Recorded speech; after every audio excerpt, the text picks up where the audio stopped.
복음으로 읽어본 로마서 오늘 12번째 시간입니다. 오늘은 복음에 나타난 하나님의 의란 무엇인가? 라는 제목입니다. 복음에 나타난 하나님의 의란 무엇인가? 오늘 우리가 읽은 로마서 3장 요 21절 그리고 마지막 31절까지 요 부분이 로마서의 그 핵심, 가장 아주 핵심적인 부분이라 이렇게 말할 수가 있어요. 그래서 이 부분을 이해하면 사도 바울의 복음과 율법에 대한 신학을 거의 다 이해할 수 있어요. 다른 갈라디아서나 데살로니가서나 이런 서신들에 있는 바울이 가지고 있는 그 율법과 복음의 개념이, 그리고 그리스도 예수에 대한 이해가 어떻게 만들어지고 형성이 되었는지를 여기를 통해서 우리가 알 수가 있어요. 이 부분을 우리가 이제 흔히 말하기를 칭의, 하나님이 우리를 값없이 의롭다 칭해 주신다, 의롭다고 여겨 주신다, 의인이라고 칭해 주신다. 그래서 칭의를 선포하는 것이라 이렇게 이제 표현을 해요. 칭의. 우리는 죄인인데 하나님이 의롭다라고 여겨 주시는 거죠. 그 내용이 여기에 아주 자세하게 기록이 되어 있다, 이렇게 이제 보는 거죠. 그래서 21절은 이렇게 시작합니다. 이제는 율법에 하나님의 한 의가 나타났으니. 그러니까 이제는 하고 말하는 건 앞에 있는 그 모든 내용들을 지금 함축하는 거죠. 앞에서 무슨 얘기를 한 걸까요? 지금까지 인간이 하나님 앞에 범죄를 했고, 그래서 사망 선고를 받았고, 그래서 하나님과 분리된, 떨어진, 관계없는, 상관없는 삶을 사는, 죄악된 삶을 사는 존재였다고 선포를 했죠. 그리고 이제 그 증거들을 여러 가지로 제시를 했어요. 인간이 죄인이라는 증거, 인간이 하나님에게서 떠난 죄인이라는 결정적인 증거를 사도 바울은 뭐라고 설명했다고요? 세상에 수많은 종교들이 있는 걸로 본 거예요. 종교들. 우상을 섬기는, 하나님이 아닌 다른 우상을 섬기는 일들, 그런 종교가 세상에 수없이 많은 걸로 봐서 인간이 하나님에게서 떠났다, 즉 사망했다, 즉 죄인이 됐다, 즉 죽었다, 그 선포를 지금 쭉 했어요.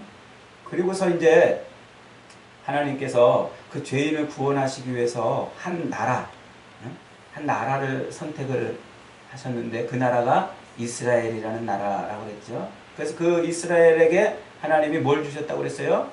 율법을 주셨는데, 그 율법을 주신 이유는, 이스라엘이라는 나라를 택해서 율법을 주신 이유는 그 율법을 지킴으로써 하나님에게 도달하고 하나님과 가까워지게 하려는 것이 아니고, 에덴 동산에서 하나님이 주셨던 그 하나님의 율법, 그 헌법적 개념으로서의 그 율법을, 그것을 어기고 그것을 깨트리고 그것을 무시해버린 그 인간들의 죄가 어떻게 인간들의 삶 속에서 드러나는지, 그게 어떻게 드러나는지를 이스라엘이라는 나라를 통해서 보여주시려는 거예요. 그래서 시내산 밑에서 율법을 주시고, 그 율법을 통해서 이스라엘의 그 죄악됨을 드러내고 나타내게 하시려고 하셨다. 그런데 이스라엘 편에서는 그 율법을 어떻게 이해를 한 거예요? 하나님이 자기들을 선택한 특별한 민족이고, 그리고 자기들을 하나님께서 구별해가지고 하나님의 법인 율법을 주셨으니까 그 율법을 잘 지키고 살고, 그렇게 살면 하나님의 백성으로 사는 것이라고 생각을 했다는 거예요. 그래서 그들이 뭐만 열심히 지켜요?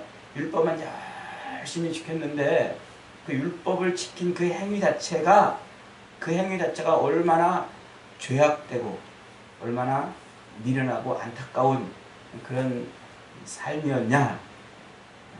그런 율법을 지킴으로써는 하나님에게 다시 갈 수 없다. 하나님과 다시 교제할 수 없고 하나님으로 말미암아 생명을, 구원을 누릴 수 없다. 이 얘기를 지금까지 한 거예요. 이 얘기를. 그래서 율법으로는 도무지 구원을 얻을 수 없으니까 하나님이 주신 그 율법으로는 도무지 하나님께 갈 수가 없으니까 하나님께서 이제는 하나님의 한 의를 보여주셨다. 이렇게 이제 이 얘기가 이어져 가는 겁니다. 그럼 이제 우리가 궁금한 게 있어요. 그 이스라엘에게 왜 하나님은 율법을 왜 주셨나요? 그 지키지도 못할 율법, 그 지켜가지고 하나님께 갈 수도 없는 그 율법을 도대체 왜 주셨단 말인가? 그 궁금증도 들고 그러잖아요. 그러니까 우리가 율법의 개념을 혼동하기 때문에 그런 궁금증이 생긴다고 이미 사실은 한 두어 주 전에 설명을 드렸어요. 그래서 율법은 헌법적 개념, 하나님의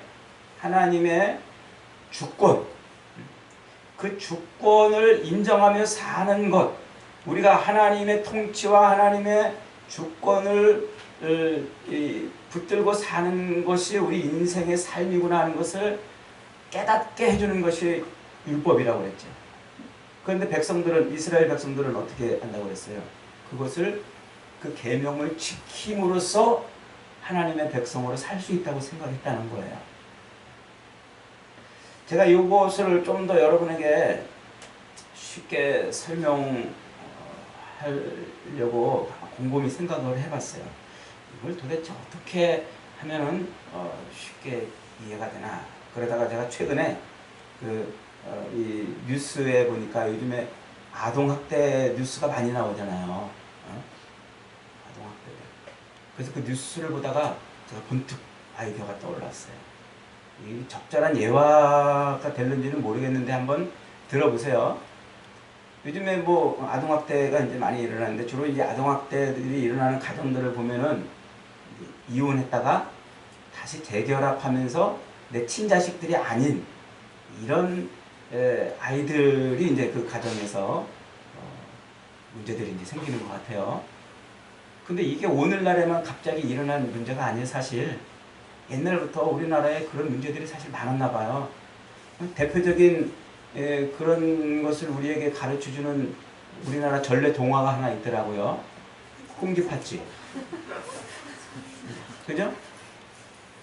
어느 날 콩쥐 아빠가 콩쥐랑 엄마랑 같이 이렇게 살다가 엄마가 죽었어요. 그래서 콩쥐랑 둘이 살고 있는데 이 팥쥐 엄마를 보고서는 눈에 불이 터가지고 팥쥐 엄마랑 같이 가정을 이뤘어요. 그런데 가정을 이루며 살다 보니까 이 팥쥐 엄마가 콩쥐를 미워하는 거예요. 내 자식이 아니에요. 그래서 얘를 막 학대하고 먹을 것도 제대로 안 주고 막 혼내고 막 그럽니다. 콩쥐 아빠가 볼 때, 야, 이 팥쥐 엄마랑 같이 사는 건 좋은데 이 콩쥐가 너무 불쌍한 거야. 그래가지고 팥쥐 엄마를 불러가지고, 이보시오 팥쥐 엄마, 당신 정말 나랑 같이 살고 싶소? 그러면 우리 콩쥐를 잘 좀 이렇게 챙겨주시오. 그랬어요. 이 팥쥐 엄마가 콩쥐를 잘 챙겨준다고 철떡같이 약속을 해놓고서는 맛있는 거는 팥쥐한테만 주고 콩쥐한테는 안 주는 거야. 그러니까 이제 이 콩쥐 아빠가 팥쥐 엄마한테 앞으로 맛있는 것도 맛있는 먹을 것도 똑같이 팥쥐랑 똑같이 콩쥐에게도 주시오. 그래야 내가 당신하고 삽니다. 하고 이렇게 딱 선포를 했어요.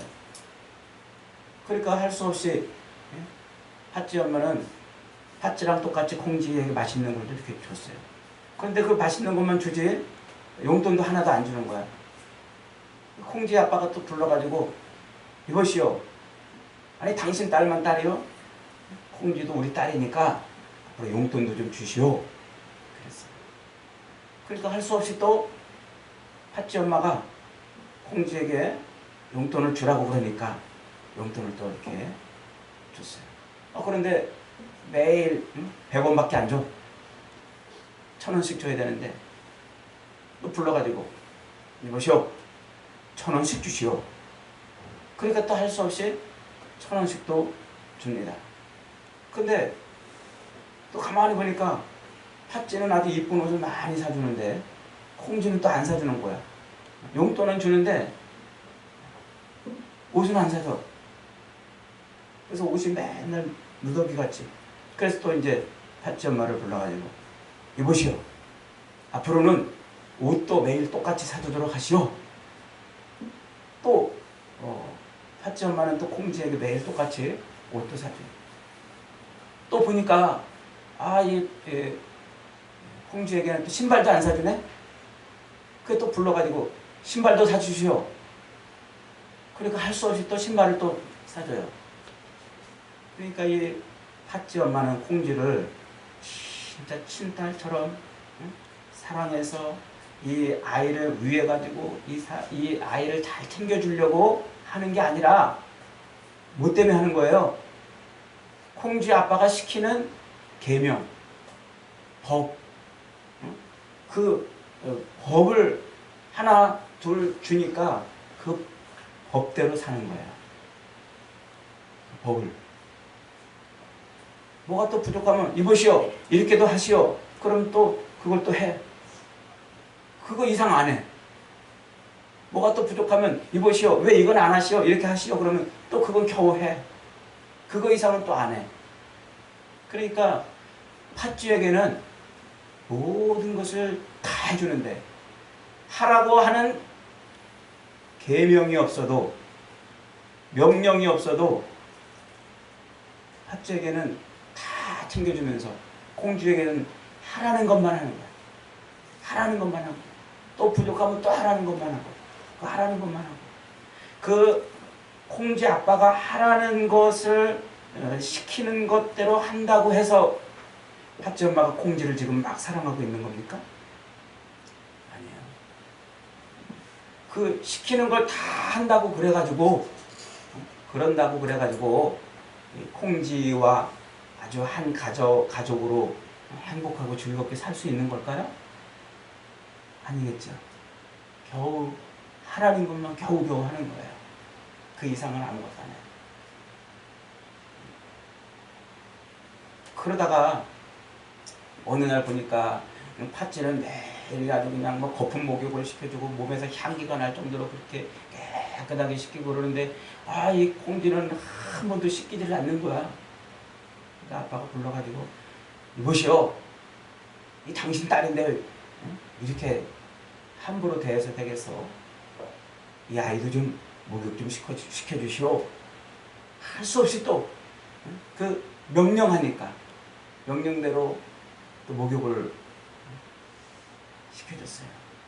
그런데 깜짝 놀랐어. 이 홀딱 벗은 그 콩쥐의 이 어깨, 등 쪽에 어떤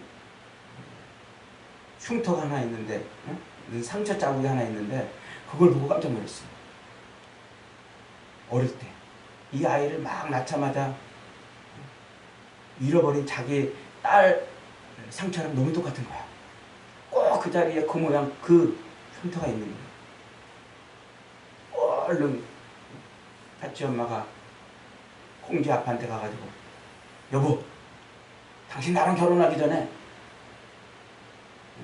이 아이 진짜 낳은 아이야? 진짜 당신이 낳은 아이야? 물어봤어요. 그랬더니 콩쥐 아빠가 사실은 콩쥐 엄마가 낳은 딸이 아니고 어릴 때, 아주 어릴 때, 갓난아기 어릴 때 이 아이 어디서 주워다가 키워나기라고. 그러니까 그 순간에 팥쥐 엄마가 그 아이를 딱 보더니 여보, 내가 어릴 때 잃어버린 아이였어. 이 아이가 알고 보니까 내가 어릴 때 잃어버린 아이였어. 막 눈물을 푹 흘리면서 이 콩쥐를 이제 받아들였어요. 그 다음부터 아버지의 이렇게 해라 저렇게 해라는 계명은 의미가 있을까요? 없을까요? 아무 의미가 없어요. 잃어버렸던 딸, 죽은 줄 알았던, 더 이상 못 볼 줄 알았던 그 딸을 보니까 아버지가 이래라 저래라 시키지 않아도 얼마든지 이 아이를 사랑하고 정말 자기의 생명처럼 목숨처럼 아껴서 이렇게 돌봤다는 전설 같은 얘기를 제가 꾸며봤어요. 여러분 어때요? 이해가 좀 되세요? 하나님께서 우리에게 율법을 주신 것은요, 그 율법의 계명들을 지켜가지고 그 지킴으로써 하나님을 붙들고 살고 하나님과 의지하며 살고 하나님을 사랑하며 살 수 있는 것이 아니었다는 거예요. 뭐가 필요한 거예요? 진짜 사랑이 필요한 거예요. 사랑이 아니고서는 정말 내 핏줄이고 내 혈육이라는 내가 꿈에도 그리던 내 자식이었다는 그 사랑이 아니고서는 콩쥐를 사랑할 수 없는 것처럼 하나님과 우리 관계도 그런 거예요. 그래서 하나님께서는 율법의 계명으로 이래라 저래라 이렇게 해라 저렇게 해라 해가지고 그거로는 도저히 하나님을 사랑할 수 없는 우리에게 사랑을 가르쳐 주셔요. 우리가 진짜 하나님과 사랑할 수밖에 없는 관계였다는 것을 그걸 보여주는 거예요. 그걸 하나님께서 보여주는데 그게 뭐냐면 그걸 하나님의 의라고 지금 설명할 수가 있어요. 자, 1장 17절에서 이런 말씀이 있었어요. 오늘 우리가 읽은 3장 21절에 하나님의 의가 나타났으니 이 말이 1장 17절에서 반복이 되었었죠. 복음에는 하나님의 의가 나타났으니 그 하나님의 의가 어디 나타났다고요? 복음에. 복음이 뭐라고 그랬어요? 복음이 예수 그리스도라고 그랬잖아요. 복음이 뭡니까? 이렇게 물어보면 기쁜 소식이요, 좋은 소식이요, 예수님이 우리를 위해서 십자가에 죽으셨다는 소식이요, 예수님을 믿으면 우리가 구원받는다는 소식이요. 요거까지는 사전적 대답이에요. 사전적인 의미의 대답이란 말이죠.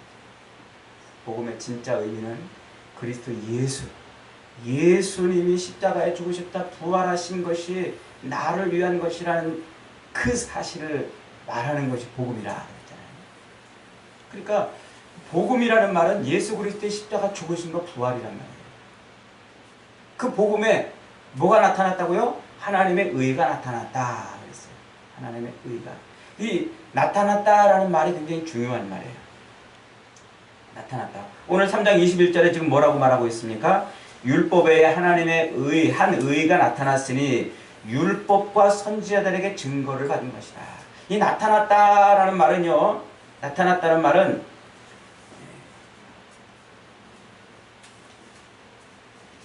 그냥 이렇게 보여줬다 이것이 아니고 일부러 꺼내가지고 보여줬다 이런 뜻이에요. 그러니까 하나님이 한 자기의 의, 백성들을 구원하고 타락한 인간을 구원하고 저와 여러분을 구원하시기 위해서 하나님이 복음에 의를 심어놓으시고 그것을 어떻게 했다고요? 쫙 깨트려가지고 보여줬단 말이에요. 열어가지고 보여줬단 말이에요. 그 의, 복음에 예수 그리스도의 그 십자가 죽으심과 부활에 우리를 구원하시고자 하는 하나님의 그 의로움이 그 속에 있는 걸 깨트려가지고 보여줬다는 말이에요. 그런데 더 놀라운 말은 이 예수 그리스도의 십자가 죽으심과 부활에 하나님의 그 의로움이 담겨 있는데 그것이 이미 어떻게 됐다는 말이에요? 이미 율법과 선지자들에게 증거를 받은 것이라 그래요. 율법과 선지자들에게 증거를 받았다. 이 증거를 받았다는 말도 이 말도 나타났다는 말하고 거의 비슷하게 쓰이는 말인데 같은 의미예요. 무슨 말입니까? 이것도 보여주다. 이렇게 꺼내가지고 보여주다 이런 말. 기록을 해가지고 하도 못 알아들으니까 글씨로 써가지고 보여줬단 말이에요. 뭐를? 복음, 즉 예수 그리스도의 그 십자가 죽으심과 부활에 담겨있는 하나님의 의로우심을 이미 구약 성경에 율법과 선지자들을 통해서, 그들을 통해서 이미 펼쳐가지고 기록해가지고 보여줬다는 거예요. 그러니까 이 말은 쉽게 말하면 복음, 예수 그리스도의 그 십자가 죽으심과 부활에 담겨있는 하나님의 그 의로우심이 구약 성경에 다 모았다는 거예요. 구약 성경에 이미 다 기록되어 있다는 말이에요. 자, 제가 1장에서 하나님의 의를 여러분에게 설명할 때 지난주 설교에서 설교를 아마 한 번 더 반복을 했을 거예요. 그 하나님의 의라는 말이 디카이오슈네라는 말이라고 그랬죠. 그 의를 뭘로 설명을 했습니까? 하나님의 경륜이라고 설명했잖아요. 경륜이라는 말이 뭐라고 그랬어요? 경륜은 자전거 시합하는 게 경륜이 아니고 역사의 수레바퀴를 굴리시는 하나님의 섭리를 경륜이라고 했어요. 역사의 수레바퀴. 그래서 인간이 타락될 때부터 예수 그리스도의 그 십자가 죽으심과 부활 때까지 우리 인간을 구원하시기 위한 하나님의 그 이 역사의 수레바퀴를 굴리시는 그런 모든 섭리를 경륜이라 이렇게 표현할 수 있어요. 그러니까 하나님은 에덴 동산에서 아담과 하와가 타락된 이후로부터 예수 그리스도를 통해서 우리를 구원하시기까지 그 모든 역사의 수레바퀴를 굴리시면서 그 속에서 일어나는 모든 사건들과 그 속에서 살아내는 모든 사람들의 삶을 얽히고 설키게 만들어가지고 하나님의 뜻을 이루게 만드셨단 말이에요. 하나님의 뜻. 그러니까 세상에 우연히 어떤 일이든지 우연히 벌어지는 일이었고 어떤 일이든지 어쩌다 일어나는 일이 없다는 거예요. 하나님이 어떤 그림, 구원의 그 완성된 그림을 위해서, 즉 십자가에서 예수 그리스도가 죽으셨다 부활하시는 그 일을 위해서 하나님은 세상의 그 모든 역사들이고 사건들이고 사람들의 그 조각들을 퍼즐 조각 맞춰가듯이 타타타타타 맞춰 오셨다는 거예요. 그 역사의 모든 수레바퀴가 거길 향해서 굴러가는 거예요. 여러분 퍼즐 조각 맞춰보셨나요? 뭐 A4 용지에 대여섯 조각이면 뭐 금방 탁탁탁 맞춥니다만 한 1000조각 되면은 쉽게 맞추기 어렵죠? 근데 뭘 봐야 맞춰요? 전체 그림을 한눈에 한번 딱 보고 그래야 아 이게 여기 맞나 여기 맞나? 그러고도 맞추기가 어렵죠. 한 10,000조각 되는 그런 조각을 맞춘다 그러면 아마 머리 터질지도 몰라요. 수십 년의 수백 년의 수천 년의 세월 속에서 수많은 사건들과 사람들을 하나님은 얽히고 설키게 탁탁탁 퍼즐을 맞춰가면서 어디를 향해 간 거예요? 예수 그리스도의 십자가 죽으심과 부활을 향해서 간 거란 말이에요. 이게 그리스도의 십자가 죽으심과 부활이 곧 우리를 살리는 그 일이기 때문에, 그게 복음이기 때문에 그 복음을 위해서 예수님은, 하나님은 그렇게 그 모든 일들을 행해 오신 거예요. 하나님이 행해 오신 그 모든 일, 그 하나님의 경륜, 그 모든 일이 다 그게 뭐라는 거예요? 하나님이 우리를 구원하시기 위해서 행하신 의로운 일.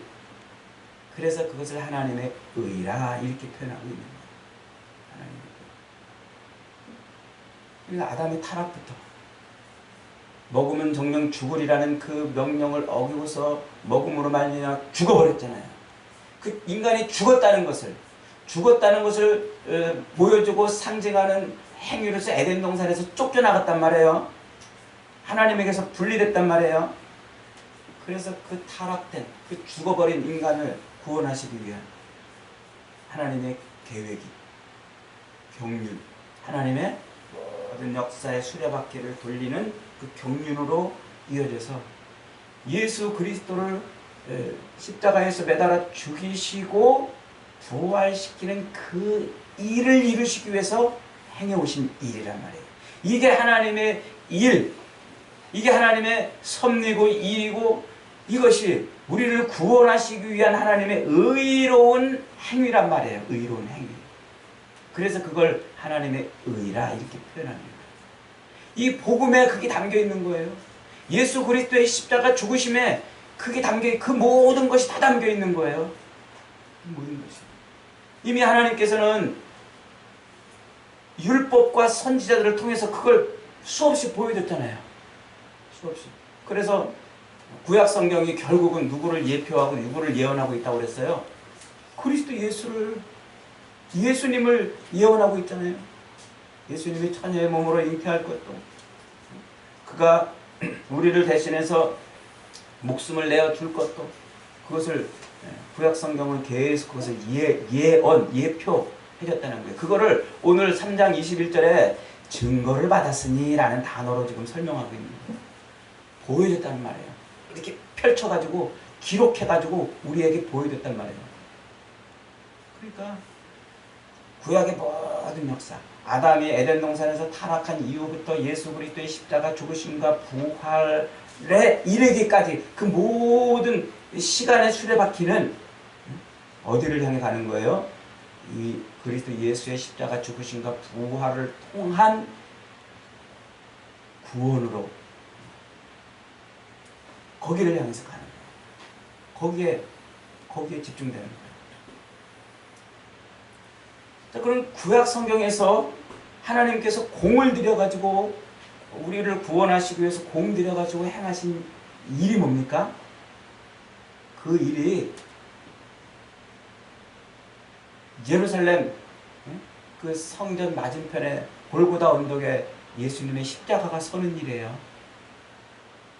그러니까 예수님이 십자가를 짊어지시고 하필이면 그때 로마 시대 바로 그 AD 한 28년경에 골고다 그 언덕에서 십자가에 매달려 죽으시는 그 사건은 어쩌다가 일어난 일이 아니란 말이에요. 우연히 벌어진 일이 아니란 말이에요. 이미 하나님께서 에덴 동산에서 죄 지은 인간을 구원하시기 위해서 공을 들여가지고 만들어 가신 뭐라는 거예요?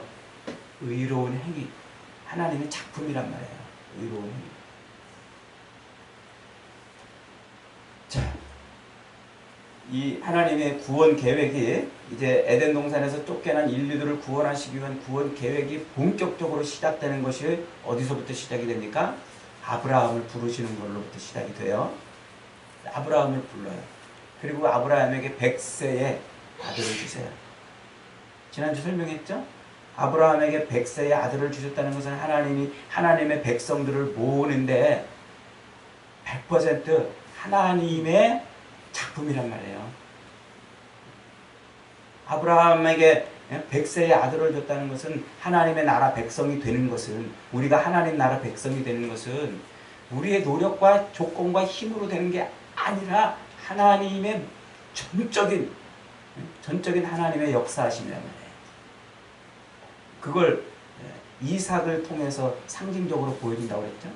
그래서 100세에 남자의 생식 기능이 완전히 소멸되고 여자의 경수가 완전히 끊어져서 출산 기능이 상실된 그런 아브라함과 사라를 통해서 아들을 주셨단 말이에요. 그 아들을 통해서 민족을 이루신단 말이에요. 민족을. 그런데 이 100세에 주신 아들을 또 하나님이 뭐라고 말씀하세요? 그 아들을 나에게 바치라. 나에게 바치라. 아브라함은 그것을 어떻게 했어요? 순종.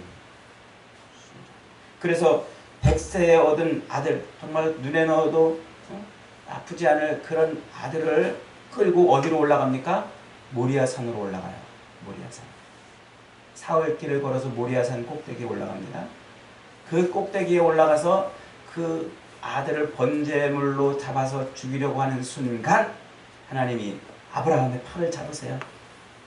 이 팔을 잡았다는 말은 은의적 표현이에요. 진짜 하나님이 잡았다 또 이렇게 생각을 그렇게 또 말하지 마시고, 그러니까 이제 하나님이 아브라함을 부르시고 말하시는 거예요. 아브라함아, 됐다. 내가 나를 사랑하는 줄 내가 이제 알았다. 뭐 하는 줄? 사랑하는 줄 알았다. 그리고 아브라함을 멈추게 하시고 그 이삭 대신에 누구를 번제로 드리게 합니까? 양. 수풀에 양 한 마리가 걸려가지고 거기에 뭐예요? 거기서 양을 대신해서 번제를 드려요. 거기를 양을 대신해서 이삭을 죽이지 않고 대신 양을 죽였던 바로 그 장소를 아브라함이 뭐라고 이름을 붙여줘요? 여호와 이레. 그 말이 무슨 뜻이라고 그랬죠? 하나님이 준비하시리라. 뭐 하시리라? 하나님이 준비. 인간이 준비한 게 아니라, 아브라함이 준비한 게 아니라, 이스라엘 백성들이 준비하신 것이 아니라 하나님이 준비하셨어요. 뭐를? 우리를 대신해서 죽을 양을 말해요. 이삭을 대신해서, 하나님의 백성을 대신해서 죽을 양을 하나님이 거기서 준비시킨 거예요. 그것이 여호와 이레예요. 그 장소가 나중에 무엇이 세워지는 장소가 됩니까? 솔로몬 성전이 세워지는 장소가 됩니다. 솔로몬 성전. 그래서 하나님은 그 솔로몬 성전에서 그걸 기억하게 하는 거예요. 뭘 기억하게? 하나님의 백성을 대신해서 양이 계속 죽는 그 모습을 통해서, 매일같이 드려지는 그 제사를 통해서, 옛날 이 아브라함이 이삭을 죽이려고 했던 그 자리에서 하나님이 그 이삭 대신에 양을 죽이시면서 하나님이 준비하시리라는 그 말을 이스라엘 백성들로 하여금 떠올리게끔, 그래서 자기의 죄 때문에 양을 끌고 가고 자기의 죄 때문에 짐승을 끌고 가가지고 그 앞에서 양을 번제로 드리는 그 장면을 통해서 백성들은 계속해서 누구를 떠올리는 거예요? 하나님이 준비하시리라. 하나님. 그런데 어리석은 백성들이 그 양을 죽이면 구원받는다고 생각합니다. 양을 죽이면 구원받는 것이 아니라 뭘 떠올리는 거예요? 그 제사 행위를 통해서, 양을 죽이고 소를 잡아 죽이던 행위를 통해서 하나님이 준비하시리라는 것을 떠올리고 하나님을 바라봐야 돼요. 그의 행위가 이스라엘을 구원하는 것이 아니에요. 그래서 하나님이 이스라엘 백성들을 모아가지고 시내산에 모아가지고 율법을 주시고 성막을 주시고 그 성막에서 제사 제도를 만들어 놓고 성전을 통해서 이렇게 제사를 이끌어가게 하신 것은 바로 그거예요. 그 이유예요. 그래서 하나님이 이스라엘 백성들로 하여금 성전에서 제사를 드리면서 뭘 보게 하는 거예요? 하나님이 준비하시는 걸 보게 하시는 거예요. 그리고서는 끝내 하나님이 그 성전을 헐어버리고 그 앞에 이스라엘 백성들이 제사로 하나님 앞에 제사를 드리던 그 6월절 날, 백성들이 성전에서 제사를 드리던 그 6월절 날 하나님은 자신이 준비하신 아들이신 예수 그리스도를 그 성전 맞은편 골고다 언덕에 세워서 십자가에 매달아 죽으십니다. 그리고 끝내 성전을 헐어버리죠. 그러니까 예수 그리스도의 그 십자가 죽으심과 부활은 이미 하나님께서 아주 공을 들여가지고 만들어 오신 우리를 구원하시는 복음이에요. 이게 복음이에요. 그래서 이 우리를 위해서 십자가에 매달려 죽으셨다 부활하시는 그 예수 그리스도의 그 사건을 만들어 내시기 위해서 하나님은 의로우신 행위를 지금껏 해오신 거예요. 그게 뭐라고요? 그게 하나님의 의란 말이에요. 이 복음에 담겨있는 하나님의 의. 그러니까 동물을 잡아 죽이고 양을 잡아서 제사를 드리는 것이 우리를 구원하는 것이 아니라 그런 행위를 통해서 우리는 누구를 바라보는 거예요? 하나님을 바라보는. 하나님이 준비하시리라고 했구나. 여호와 이레, 하나님이 우리를 구원하시기 위해서, 하나님의 백성을 구원하시기 위해서 그 백성들 대신 죽을 양을 준비해 주시겠다고 하신 그 일이 지금 이루어져 가고 있구나. 그걸 이스라엘 백성들은 착각한 거예요. 율법을 지킴으로 그런 행위, 제사 행위를 함으로써 구원을 얻는 것이라고 착각을 했던 거죠. 하나님은 그리스도 예수를 통해서 우리를 구원하시는 거예요. 여러분 예수 그리스도를 믿으십니까? 지금도 예수 그리스도의 그 놀라운 구원을 우리가 믿지 못하고 엉뚱하게 종교적인 어떤 행위를 하고 무슨 신앙적인 무슨 율법의 계명을 지켜야 구원을 얻을 수 있을 것처럼 착각하는 그런 그리스도인들이 너무나 많아요. 우리를 살릴 수 있는 건 예수밖에 없어요. 예수 그리스도의 피. 그분이 십자가에 매달려 죽으셨다 부활하셨다는 사실을 그 하나님의 그 의로우신 행위, 그 하나님의 의의를 아멘으로 믿는 것밖에는 우리가 구원받을 방법이 없어요. 여러분, 그래서 복음은 우리에게 구원이에요. 그래서 복음은 진짜 우리에게 복음이에요. 오늘도 그리스도 예수의 십자가 죽으심과 부활이 저와 여러분을 살리는 놀라운 은혜가 있기를 주님의 이름으로 축원합니다.